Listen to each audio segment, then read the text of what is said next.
Vegetable తయారు చేసే విధానం అండి. బీన్స్, ఆనియన్స్, పచ్చిమిర్చి, ఆలు, క్యారెట్, కరివేపాకు, టమాటా, అల్లం వెల్లుల్లి పేస్ట్ పెట్టుకున్నానండి రెడీగా. మిల్లీ మేకర్స్ అండి, హాట్ వాటర్లో నానబెట్టుకున్నాను ఒక 5 మినిట్స్. రైస్ 1 అవర్ ముందే నానబెట్టుకున్నాను, హాఫ్ అన్ అవర్ అయినా సరిపోతుంది. ఒక బాణీ తీసుకోవాలి, బాణీ తీసుకొని నెయ్యి, ఆయిల్ వేసుకోవాలి. దాంట్లో ఆనియన్స్,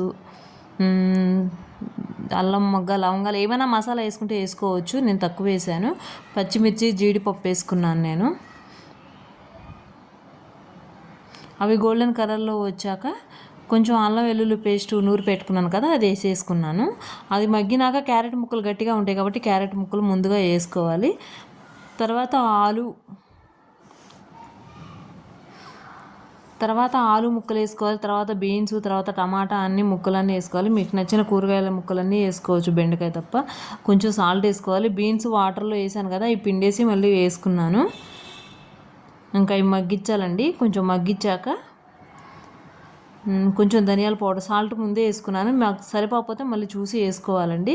ధనియాల పౌడర్ వేసుకున్నాను. ఏ కప్పుతో అయితే రైస్ తీసుకున్నానో అదే కప్పుతో, కప్పు రైస్కి 2 కప్పులు వాటర్ పోయాలి. నాకు కెమెరా పైన అందుకే ఒక కప్పు చూపించానండి. నేను 2 కప్పులు రైస్ వేసుకున్నాను, 4 కప్పుల 4 కప్స్ వాటర్ పోసుకున్నాను. అవి రైస్ వేసుకున్నాను, వాటర్ వేసుకుంటున్నాను. రైస్ వేసుకున్నాను చూడండి. వాటర్ మసిలినాక ఉప్పు తగినంత వేసుకోవాలండి. అగో చూడండి, కొత్తిమీర పుదీనా వేసుకోవచ్చు. నేనైతే పుదీనా వేసుకుని ఓన్లీ కొత్తిమీర చూడండి. వెజిటేబుల్ రైస్ అండి, ఒకసారి ట్రై చేసి చూడండి. థ్యాంక్ యూ అండి. లైక్